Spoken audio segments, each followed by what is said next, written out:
Hey everybody, we're back with our end of the month episode of EDH Takes. This is actually episode 10, so kind of a milestone. So that's exciting. Yeah. And I'm Elijah Samuelson, your first host. Spencer Cook, your second right here. And so since it's episode 10 today, we thought we'd talk about a zero. Rule zero. Mm-hmm. The guiding light, it is said, of Commander. Yeah, so Rule Zero is a pretty popular thing in Commander. Like it's like a lot of, I think most people have heard the term before, but a lot of people don't. It's a little bit confusing what it exactly means. So why don't we start off just by talking about what is Rule Zero, and then we can go into kind of what our topic's about. Yeah, like if you haven't even heard of that, what does Rule Zero mean? So on the Commander Rules Committee website, there used to be a list of rules. I think it went like 1 through 10 or something like that. And before 1, they had Rule 0, which was to say, these are the official rules of Commander. Local groups are welcome to modify them as they see fit. If you'd like an exception to these rules, especially in an unfamiliar environment, please get the approval of the other players before the game begins. So this is what it was, years and years ago in the old days of the old Commander Rules page. I think it was commanderrules.net or something, or it was something weird. I think they still have the same website name, but they have recently updated it to look like it's from within this century. Yeah. So that's nice. So this website was actually probably not even like probably redid it like 3 years ago or something, but it feels like it was from 2008. That's what it feels like it was, because it was just basic, very basic. Yeah, if you haven't seen the original website, it was something special. It was something from the past. Looked very much like early 21st century forum. It was a bit of a time capsule, but it's updated now. Yeah, this is what it originally meant or whatever. There is a little bit more nuance in it these days, but that was that's a definition of Rule Zero that I think everyone would agree is at least that. Yeah, so I think the main understanding now is related to that, the idea that people can ignore or add in certain rules as they choose, depending on what they want to do or what their playgroup wants to do. Like you said, Eli, it's pretty much just, you can do what you want. You don't have to follow the rules. You can edit them or whatever you need to do, like you said. However, there's another aspect of Rule Zero that it comes up more so in this. So last year in May, Sheldon Menery, the main guy of the Commander Rules Committee, or at least one of them. He's the more vocal, I think. So yeah, Sheldon Menery is a writer for Star City Games, and also probably the most apparent member of the Rules Committee. If you have heard of the Rules Committee, you would know him. He's the one who talks about it most. He gives most of the updates, and he writes most of the articles. Yeah, he's kind of the figurehead. He is the face. He is what Morrow is to Wizards. Sheldon Menery is to the Rules Committee. Good analogy, yeah.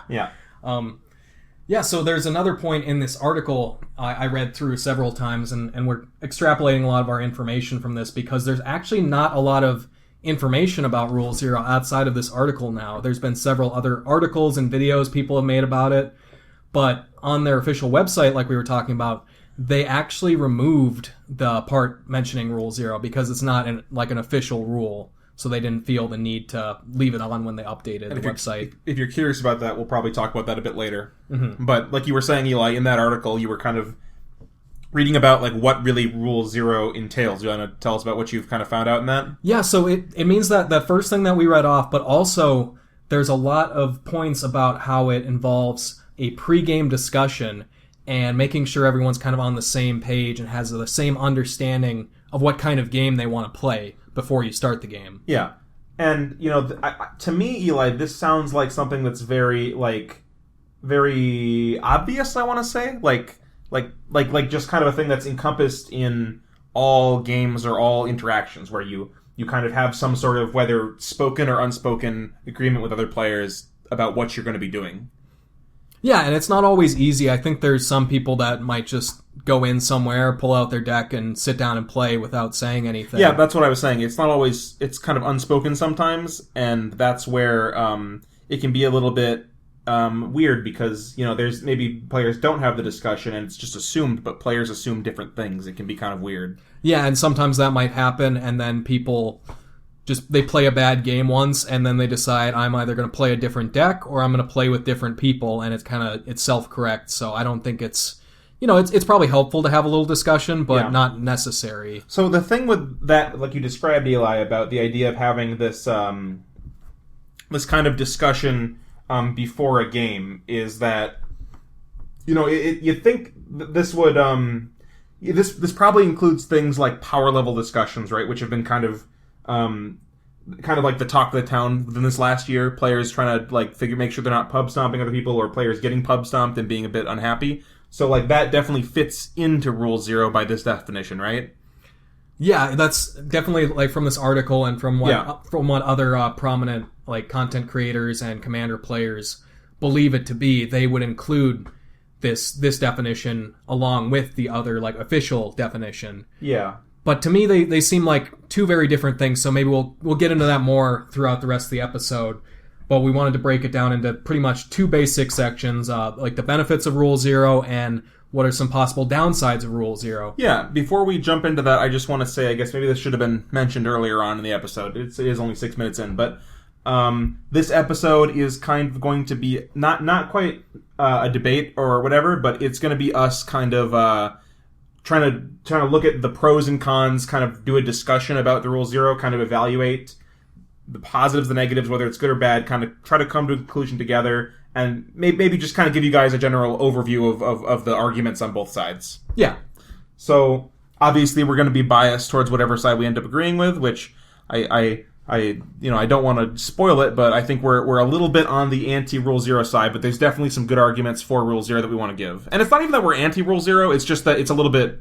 We'll get into it later. Yeah, if you've seen what the title of this episode is going to be, you could maybe guess, but... Yeah. So we're going to start off, we're going to play Devil's Advocate and play some of the benefits of Rule Zero. Mm-hmm.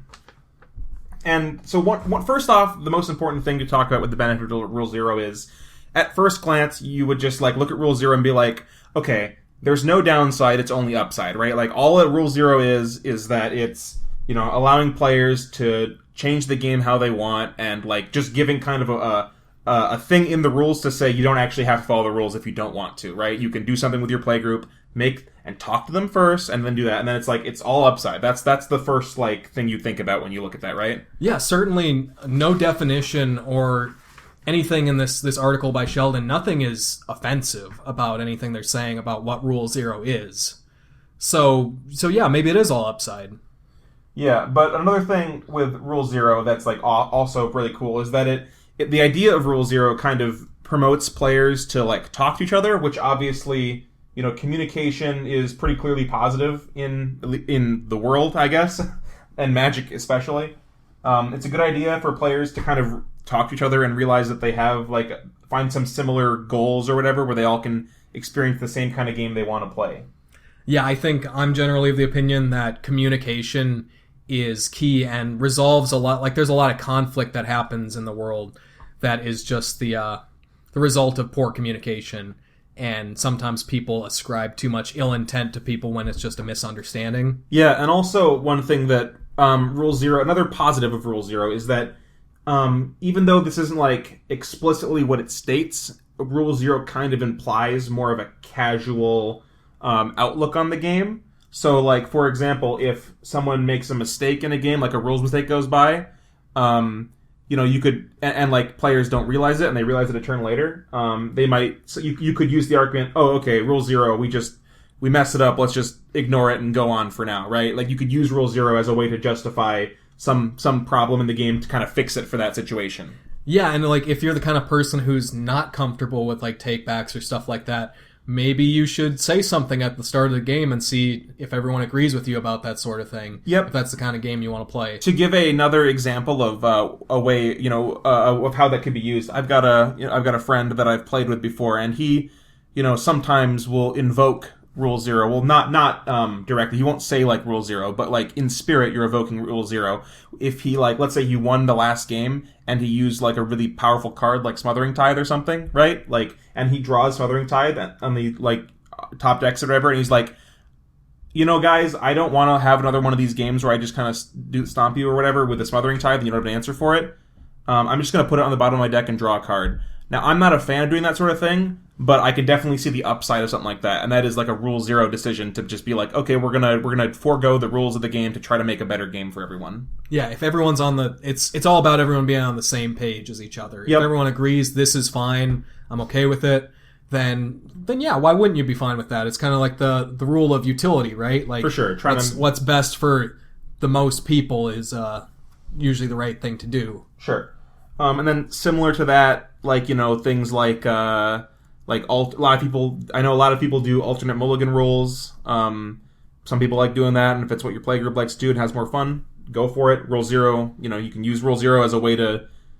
You can use... One other thing, I guess, just to move on from that for a second, Rule Zero can also be used as a way to kind of, like, start a conversation, because, like, some players might, like, be really attached to the rules. Like, personally, I'm a guy who really likes to play by the rules if I can, and Rule Zero could be used as a mechanism to try to get me, if you're talking to me and trying to get me to do something different, you might be able to convince me using Rule Zero, versus, if it didn't exist, it might be harder to do so. Yeah. So, yeah. Do you have any other major things you want to say in support of Rule Zero, Eli? Some big things? I think that pretty much covers it. Yeah, like, it's a fine thing to exist for that purpose of the... Mostly, I think the secondary definition of it, of like having the discussion before the game, is where it seems to me to have the most like positive applications. The thing about ignoring or like being able to change the rules in certain circumstances, though, like you said, you're very in favor of playing by the original rules and like the 1 through rules. 10 or whatever, and then the rules of Magic, right? I'm the same way, and so we're gonna go into some points against Rule Zero and how that might lead to some kind of like slippery slopes, I guess. Yeah.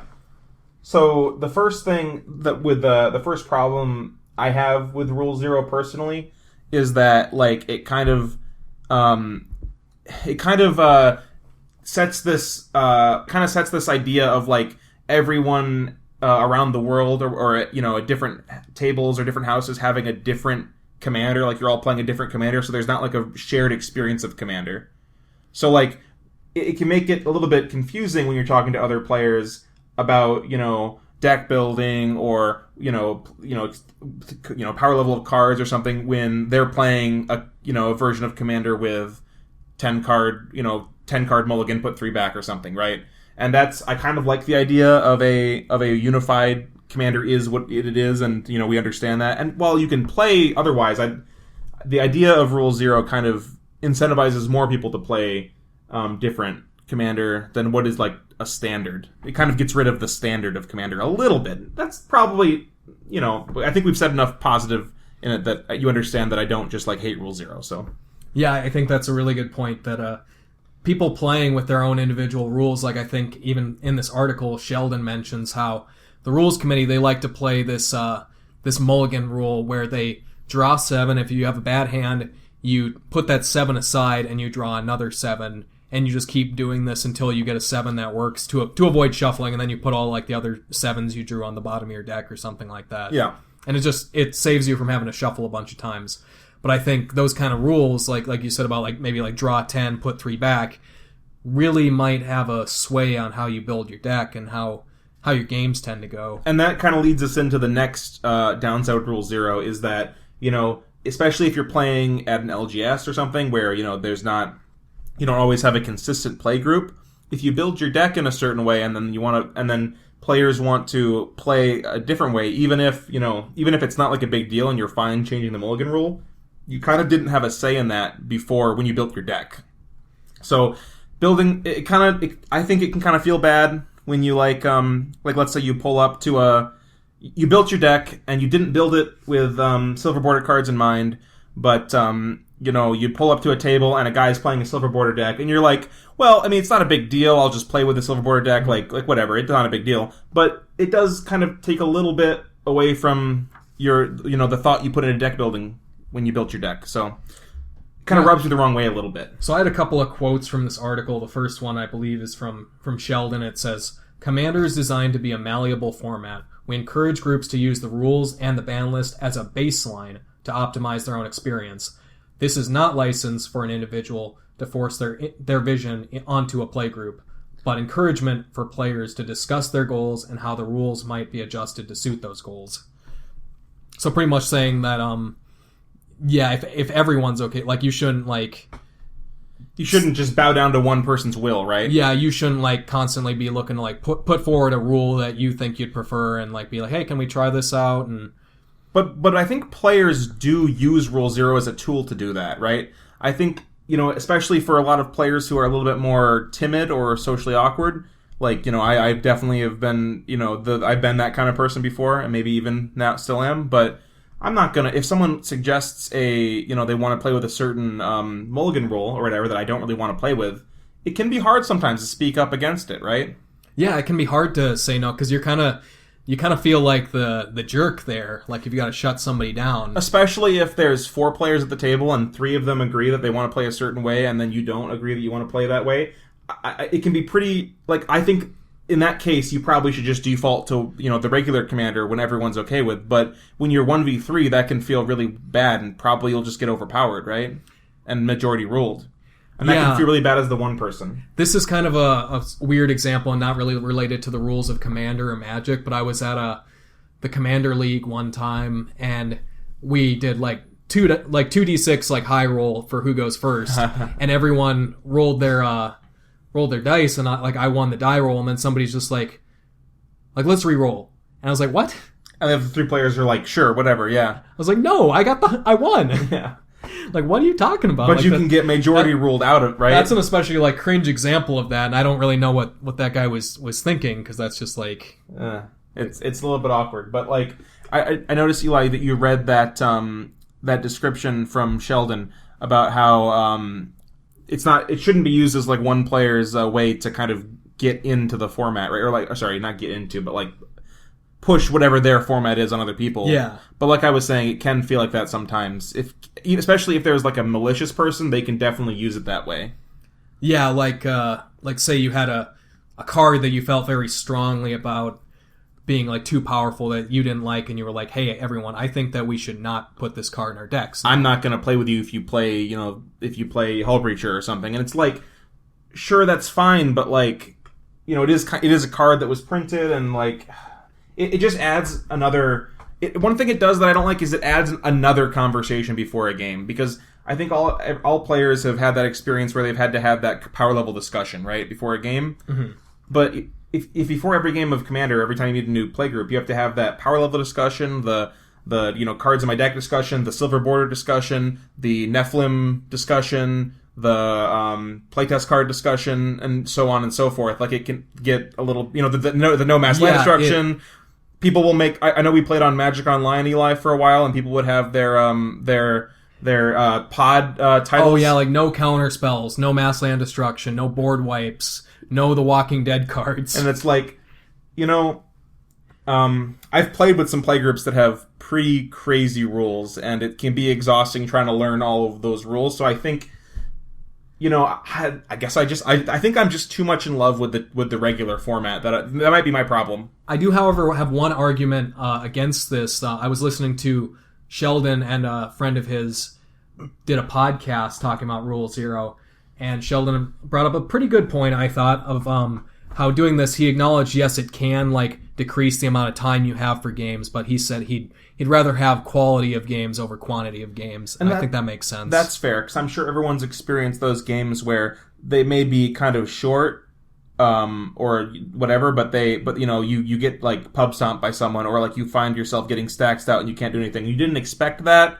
You didn't you weren't prepared mentally, or your deck choice, so you kind of just have a bad time for 20 minutes or something. Yeah, I think we've seen it was a really old tweet from a year or so ago that we were kind of joking around with. Somebody said something sure, you can play your deck with 20 counter spells in it, but I can also go out and put sugar in your gas tank after the game. It's geez. It's a little far, but I get the sentiment at least. Yeah, so I guess, if you have to talk to avoid putting sugar in somebody's gas tank, that's probably worth it. Probably worth it, Good I'd say. trade-off. So, so the thing that I kind of want to go into now that we've kind of discussed some of the positives and negatives is that, I just want to say, the problem that I have with Rule Zero as it stands now, and It's just that it doesn't seem to really mean anything. Rule 0 seems to be like that meme where it's just like everything. Like if I think of something, I can just say it's Rule 0 and kind of have a good argument for it because it's got like no... It doesn't really have a like a very strict definition tying it to one thing. So well, it means these two different things, like we said at the beginning, but to me they seem like so different. Like one is a very like obvious, like, oh yeah, talking to people, like making sure you're getting the same game experience that you want.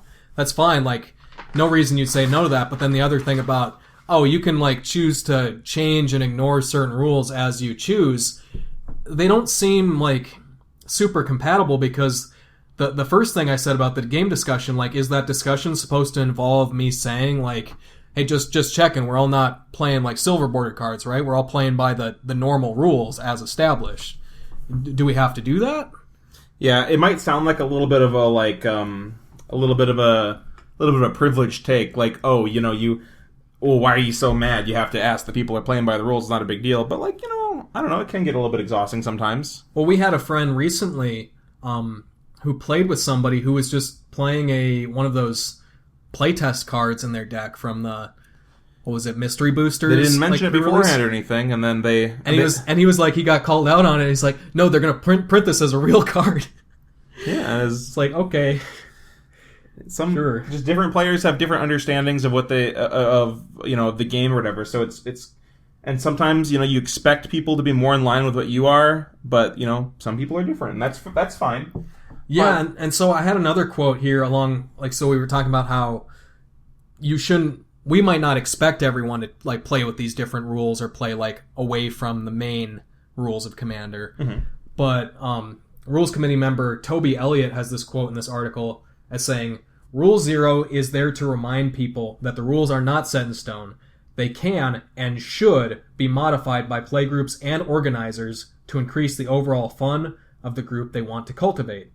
That seems like a good sentiment, you know, you want people to have fun. Mm-hmm. But I don't like the implication that places should be encouraged to change the rules and mess around with that. Coming straight from the Rules Committee, right, telling you that, you know, if there's anything you can do to have more fun, you should change the rules. It's like, you know, fun is subjective for every person, and if, you know, I assume he's talking about the fun of a playgroup. I mean, that's what he says, right? The fun of a playgroup. But, like, it just seems like a weird thing kind of to put that ought into it, right? Yeah, like, is it really necessary for the Rules Committee to say that not only can people change the rules, but they should? Do you think that maybe, like, kind of weakens the position of the Rules Committee or, like, cheapens the rest of the rules in a little bit? You know, I can see that. Like, what you could make an argument of, like, so what is the point of the Rules Committee, you know, banning cards or deciding that wish boards aren't even real if it doesn't matter, and if whichever way is more fun is what you're just going to do, right? Yeah. What's the point of that if that's the case? Mm-hmm. One thing with the Rules Committee that is a bit weird for, not the Rules Committee, but Rule 0 and the Rules Committee, you know, together is a bit weird to me, is that they, like we alluded to earlier, they have, you know, as of the last year or two or something, they removed any mention of Rule 0 from their official website, which I thought was a bit weird. That kind of makes it seem like they kind of are, they're not disavowing Rule 0, but they kind of see some of these potential problems with it, right? That I don't know why do you have any idea for why they did that, Eli, besides? I'm guessing just for, like, simplicity's sake.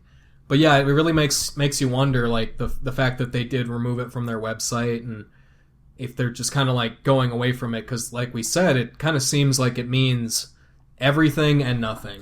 So if they thought to remove it from their website, does that mean that, like, Rule 0 is just something that doesn't even need to be defined because it's, like, a thing that players already know? And if that's the case, what's the point of even having it, referring to it as Rule 0? Why not we just refer to it as what it is, like, on paper, the definitions, right? Pre-game discussion or whatever, right? So that's a bit interesting. I'm not sure if maybe the concept of Rule 0 is a bit antiquated and it's just not useful anymore because it just means so much now. Well, sometimes I've seen some people get the idea that Rule 0 is kind of like a shield for the Rules Committee to hide behind sometimes. Like if somebody's like, oh, why don't you guys ban something like Hull Breach or Jewel Lotus? Well, they can be like, well, you could just Rule 0 your group. You could ban that out personally if you want. Yeah, but I really don't like that mentality. I don't know. I'm not saying that's the mentality they go with, but if that was the mentality that they were to adopt, I wouldn't be a big fan of it because, I, as a player who is I'm a player in the format, and I don't think my stance here is very unique. I think it's pretty common. I like playing by the rules of the format because it's the only standard I have. Mm-hmm. So if the rules committee are going to decide to ban or not ban a card, that's the commander I'm going to be playing. I've got another big quote if you can suffer another one. Sure. From Commander Advisory Group member Shivam Bhatt, in response to this kind of argument that they might use Rule Zero as kind of a shield. Mm-hmm. He says, to quote, "Rule Zero gets misunderstood and misinterpreted a lot. It's not a panacea for all of Commander's perceived ills or a get-out-of-jail card for when folks want to discuss changes to the format. It is simply a formalized idea that the enjoyment of Commander depends on everything or everyone being on the same page, be it with power levels, play styles, game length, or other similar topics. We just want to encourage everyone to work together to make sure that no one feels like they're sitting at the wrong table and brought their howitzer to a water balloon fight or vice versa. The salient point here is that Rule Zero isn't a method of undermining the rules. Some people rather dismissively say, it's a casual format, do what you want.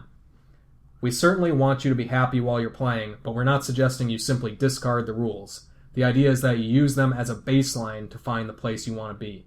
Rules and ban lists give the format a shape and definition. Do whatever isn't a format." That was a lot to go through, right? Yeah, it's a big response. So I think like reading through that, it's like, yeah, you're right. Like there's nothing like inherently wrong about saying any of that. It's just this comes up a lot throughout the this article or through like other talking points that the rules are just kind of a baseline that you're meant to build upon. I don't know if I like that concept. I mean, I like Commander as, what the rules define it as. I don't want to play a format. I could play a format, but I don't want to extensively play a different format. I'd like to play Commander. Yeah, and it's like we were saying about everyone having the same kind of experience. I'm generally of the opinion that rules are not better or games are not better by adding more rules to them. Or rules being more complicated is not a good thing. Sure, and like you were saying, Eli, about shared experience. One of the most important aspects of Commander is the social aspect of it. I think that's obvious. Players communicating, even across the internet. There's a lot of communication on the internet, and players love talking about Commander. And when everyone's playing, a slightly different shade of Commander, it can kind of feel like you're in your own little world sometimes when you're just playing normal Commander because half the players are playing some different mulligan rules or something, and it's hard to empathize with as many players as I would like to. Yeah, and at the same time though, to kind of side with the rules committee again, I can see how it might be nice to have something like Rule Zero to kind of, because Magic players, especially Commander players, you'll notice have a large sense of entitlement over Magic and specifically the format of Commander. Oh yeah, Magic players will demand whatever they want. So I could see the idea of being like, okay, you want all these changes, we can't appeal to all of you. The rules committee cannot make decisions that everyone is going to agree with. So maybe Rule Zero is the only way to kind of throw a bone to all players, right?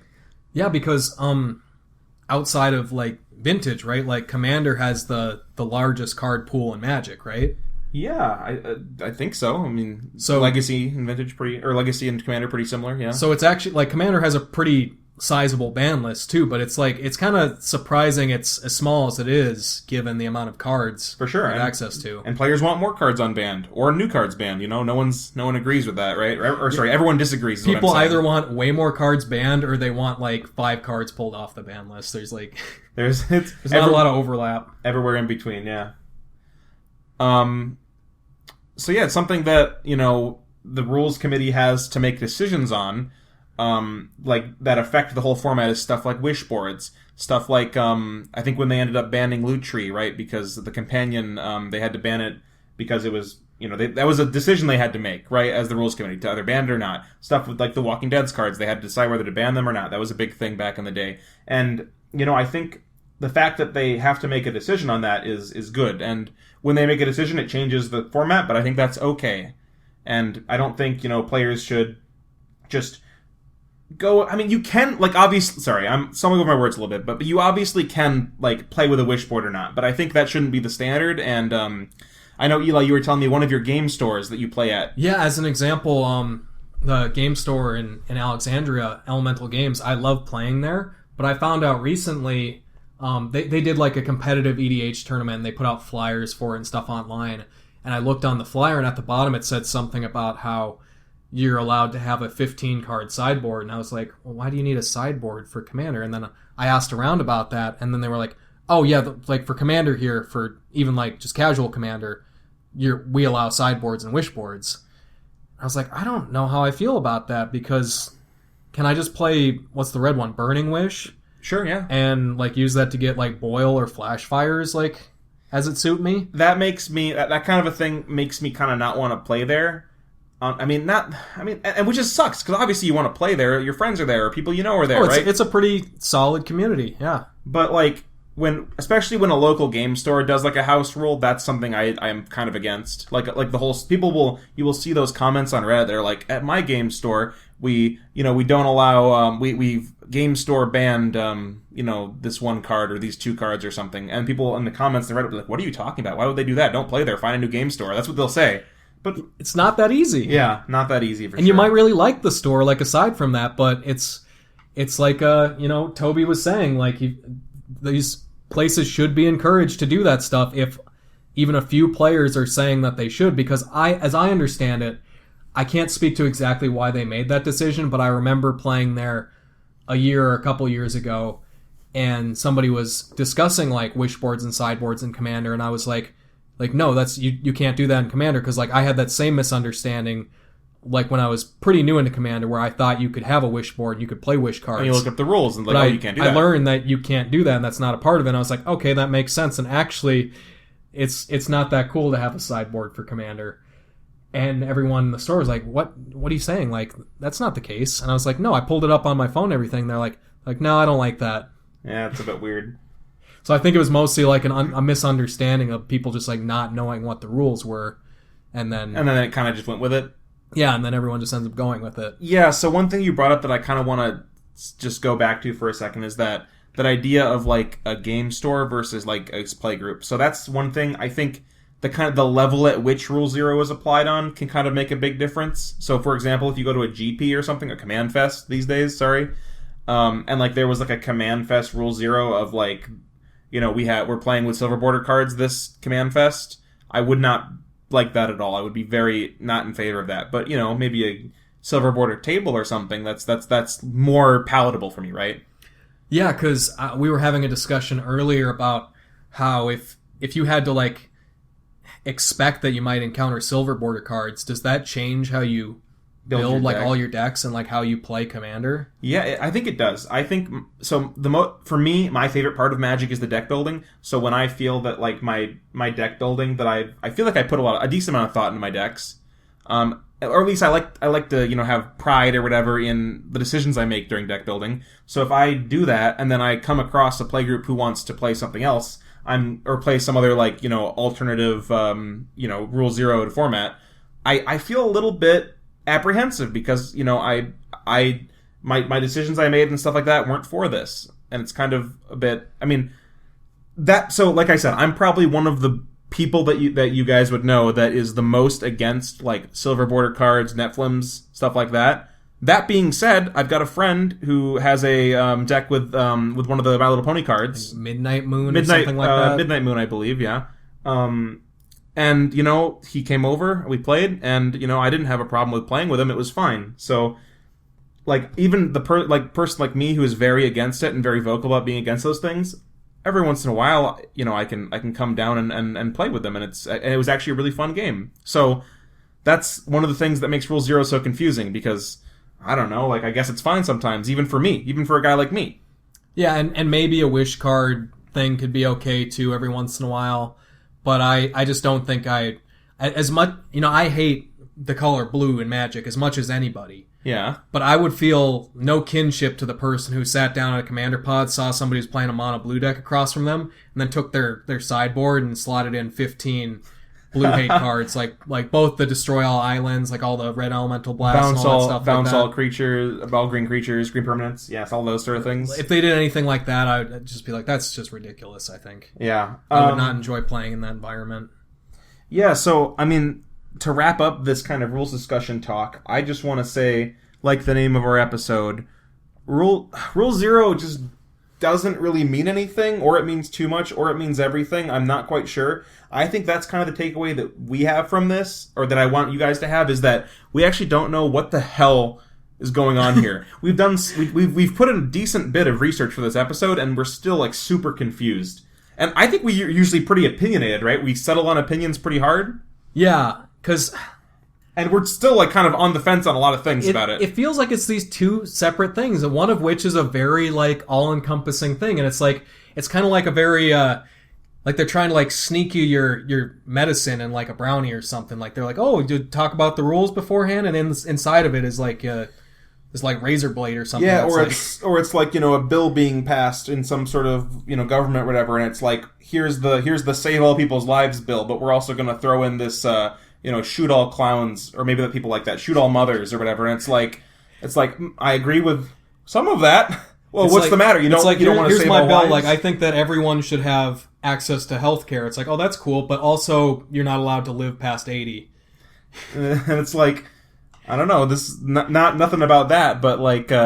And that's very obviously, like, we're not saying like that sounds like very malicious, and I'm not saying that the Rule 0 thing is malicious at all, or like they're trying to like get one over on anybody. It just feels like one part of it is very palatable, and the other part is like, yeah, sure, maybe, I guess, but this isn't really like the same thing. And if you disagree with one part of it, it kind of all gets lumped together, and you're like, they're like, oh, so you don't like Rule 0? And it's like, no, I mean, Rule 0 is fine, but some of it, and some of it not, so it's a bit... It means a lot, it seems like, and if I'm misunderstanding that, or if we're ignorant on that, I would like to know. If you guys have any, like, really good, like, concise ways to describe Rule 0 or anything that we're talking about, or if you have any, like, opinions, please do share them. I'm genuinely confused. But, you know, maybe to move on from that a little bit, we gotta do our drama section of this episode, you know, like we do every episode these days. What's this one about, Eli? Tell me. Yeah, so this is it's a multimedia EDH Takes. Oh my god, thing. We're not just clowning on one person? Holy crap. Yeah, we got a 2-for-1. So a couple of weeks ago now, maybe it was even a month ago, but it was pretty recent, I think. The professor did a video on Lorehold and how the Lorehold school in Strixhaven did a lot of cool things with the design space of Boros. Things which, personally, like, I felt kind of already existed there already, but weren't, like, highlighted within the specific colors of both red and white cards. Yeah. Because red and white was mostly associated with, you know, the Boros Legion and, like, the military and like the combat step and stuff. Yep. So the professor did this whole video on like how it's cool design and everything, and it's nice that they're moving away from like the typical thing that Boros would do, because that was always combat. Because the wider commander community, the professor included, has decided that combat is not fun and it's boring. Apparently it's more boring than, you know, the same 10 commanders and combos you see at every game, but that's for a different... More boring than every Golos game you play, right? See our first episode. I think we might have mentioned something about that. Yeah, who would expect a, you know, EDH Takes episode where we talk about Boros cards? Like, what the hell? Sorry. But you were mentioning, Eli, about how the professor... you want to give the quote that he said at the end of the episode? Yeah, so it was a pretty reasonable episode going through the whole thing, and then he said something towards the end that really perked my ears. Yeah, so like we said, Eli, we agreed with most of what he was talking about, and then at the end he kind of went along the lines of saying, oh, never mind, everything before bad. He went a little bit scorched earth, I think, on his take. He said, the success of Lorehold is a very good sign for red and white moving forward. True. The big question is, will Wizards keep it up? After all, one set does not solve every problem at once. If the new identity is just a phase, and red and white returns to its combat phase in the very next set, then this experiment must be considered a failure, or perhaps just a diamond in the rough. And that's that ending part there is where it kind of just like goes off the deep end. The idea of saying that like Lorehold good and everything before Lorehold, or if we go back to what's before Lorehold, that means that it was a failure and that we've gone back to something, you know, it's kind of like assigning like a value to Lorehold of like very much better design than Boros, and if you go back to Boros, you're like losing something in Magic.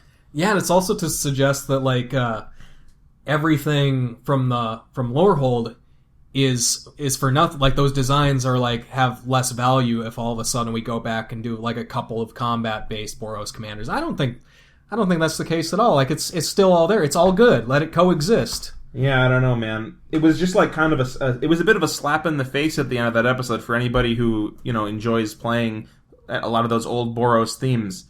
And also, it's just it comes off to me a little bit, Eli. Let me know if I'm wrong here, but it comes off to me when he was talking about how this Lorehold stuff is this new identity for Boros. You were saying earlier that Boros kind of did those things before. It just wasn't very very clear. Like it wasn't very like you would have to kind of dig in to find it. It kind of comes off to me. Now this is going to sound really egotistic, okay? Egotistical. Please, I hope it doesn't come off like that. It seems like not Boros players trying to tell you what Boros is, right?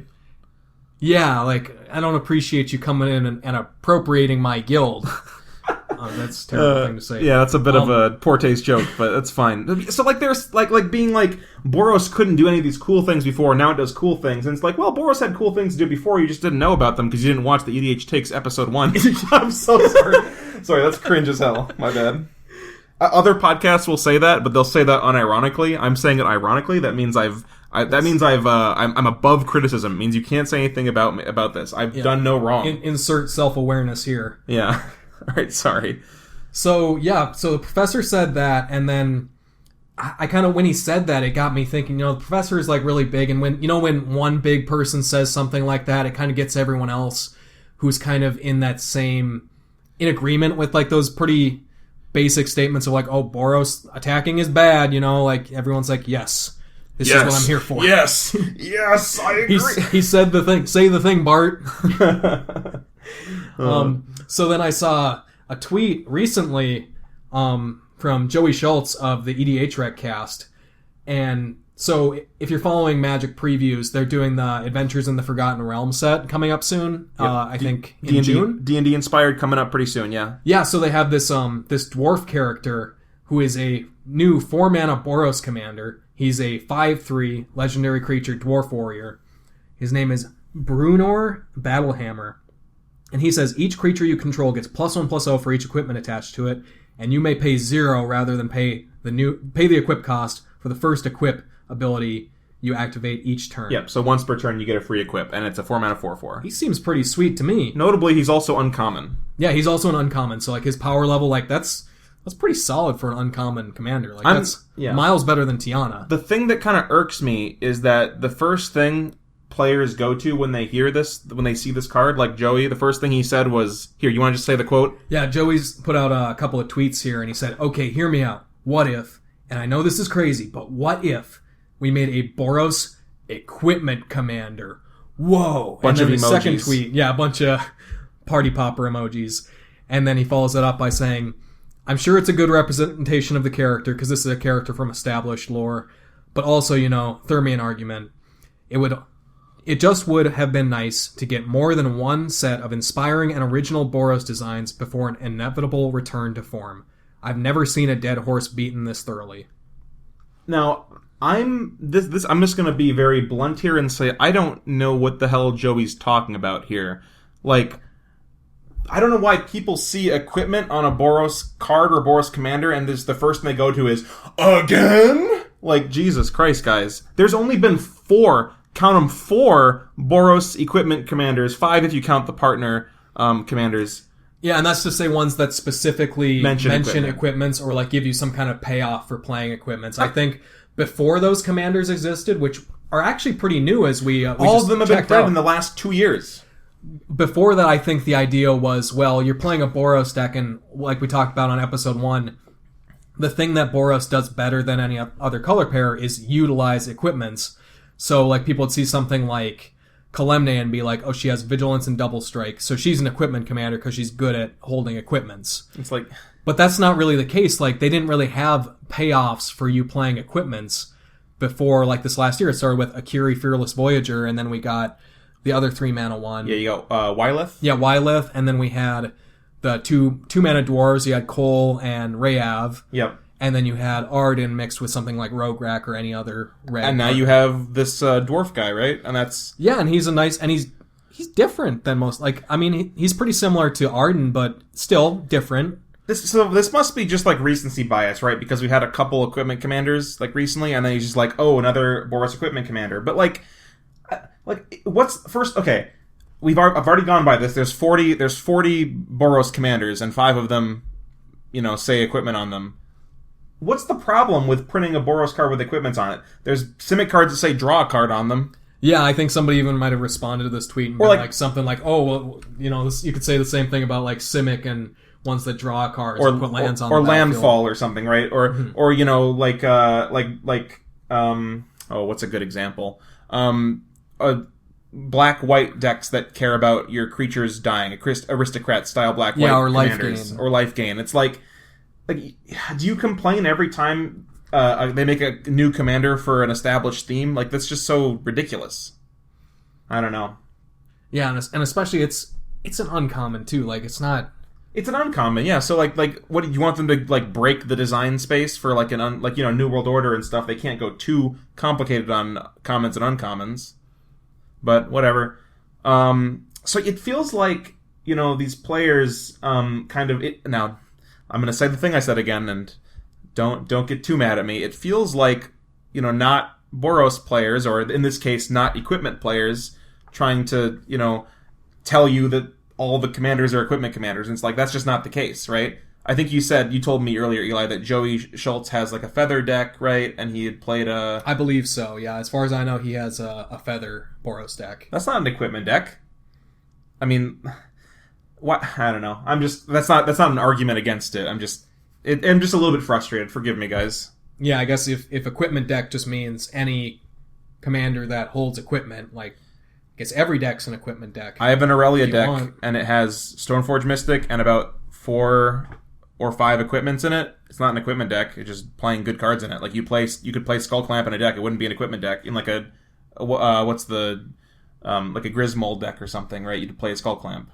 Yeah, and like if the argument is like these people, like, if you think it's just, if it's boring and you don't like it, that's fine. But it's when people suggest that somehow playing equipments in your Boros deck is not good, or like it's the idea that it's beating a dead horse, I don't know. It's just a bit weird. Equipments are good. Yeah, I don't know. There's a lot of cool equipments. Yeah, I mean, even these days they're making equipments that are also creatures on the other side, so those are awesome too. And equipments like so notably, I'm going to shout out Commander Replay again. He did a video, I think in response to a Command Zone episode they did on Boros, talking about how a lot of your value engines that you can set up in Boros are equipment, stuff like Sword of the Animist or like Mask of Memory. Like, your ability to tutor for those, get those out, and trigger them more often thanks to stuff like Aurelia or like Double Strike.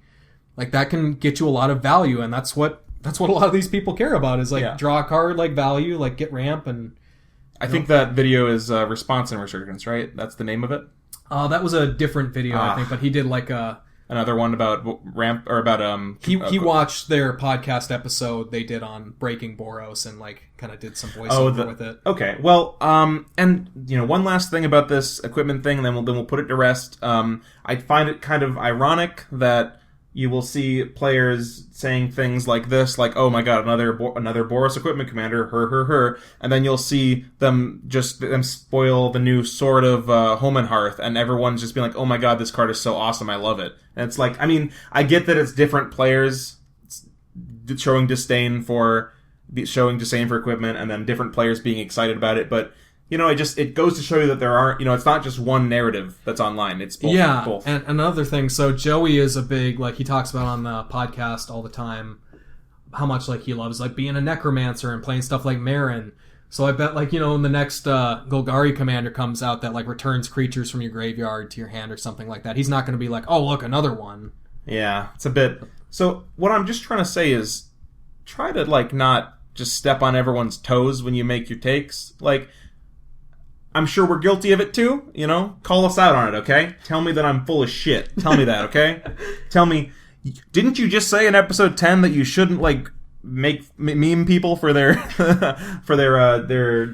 you know, the kinds of decks they build? But, you know, tell me that I'm just stupid. But I think that's about what we got, Eli. Yeah, we gotta go to bat for Boros every once in a while. We do, so. you know, much like Lucille, that's a bat for Boros. No, it's not, it's black. Damn it. That was a bad pun. Yeah, all right. As they say, the Legion looks after its own. Yeah. Well, first of all, I want to apologize for being slightly incoherent this episode because I did get a new Mountain Dew flavor, you know, to try. So very gamer-like, you know, got to have my Doritos and Mountain Dew, haha. But I'm all sugared up today, so forgive me. You don't even know what to say to that, Eli. We made it. 10 episodes. This was a hard mode episode. Like, we have a list of, like, topic ideas, and we started the show notes for this one actually, like, a long time ago, and then we just stopped because we were like, we don't have the power to, like, handle this. So forgive us if this episode came across very jumbled, which I know it did, and a little bit incoherent. Might have bit off more than we can chew, but we're 10 episodes in now. We're like... Yeah, we're like level 2. I hope you could at least you know, have some enjoyment or learn something from the episode. That's all I care. So level 2, like you said, Eli, we're gonna go for level 4, and then we're gonna take on the big dogs. We're gonna keep going. We're gonna have more different types of content coming forward and keep the ball rolling on podcast ideas. So yeah, let us know what you think about Rule 0. If we're wrong about anything, if we missed anything. If you have any ideas for podcast episodes going forward, or anything you've seen on Twitter or Reddit, or anything that you want us to discuss, or a video that somebody put out, we love responding to stuff like that. Yeah, if you like the tier list, let us know. If you like the deck building, you know, maybe we could do more of that. I think Eli, you and I have talked about maybe trying to do some kind of skit or something that might just be bad, but maybe we'll try that out sometime. Yeah. We've got some like mini-sode ideas on maybe. Kind of similar to these ending segments where we might want to like cover some notable like controversies like within the last couple years. It might be, what do you think of that idea, guys? If we had more of a put together, prepared, like not just like a podcast episode, but like a edited together, maybe scripted video about like the history of some controversy in that we think was like maybe we have an opinion on that's not the prevailing opinion or something. Might be something we do, maybe not. We'll see how it goes. Yeah, some people, like myself, like really enjoy that kind of like drama thing, but I could see some people might not like that sort of content because it's a little bit a little attention grabby, for sure. But you know, there's some things that I genuinely feel that are not talked about enough, or at least they kind of were swept under the rug that more people should know about, especially if people weren't around for the time. So, you know, that's about all we got, I think, Eli. Yeah, so please give us a like, especially a comment. We love getting comments. It makes my day. Give us any kind of response. Like, we like talking to people and seeing their opinions on stuff. So yeah, subscribe to the channel if you haven't already. Give us a follow on Twitter at EDH Takes, and we can talk on there too. Mm-hmm. We're going to try and be more active. Probably post some stuff from like Modern Horizons spoiler season going on. And we're always here to see what other people are thinking. Yeah. So we'll be back with another one in like a week or two. Yeah. And until then, y'all have a great month. The new Flame Tongue Kavu they printed in Modern Horizons 2 base. Yeah. Well, I've been Elijah Samuelson. And I'm Spencer Cook. Thanks.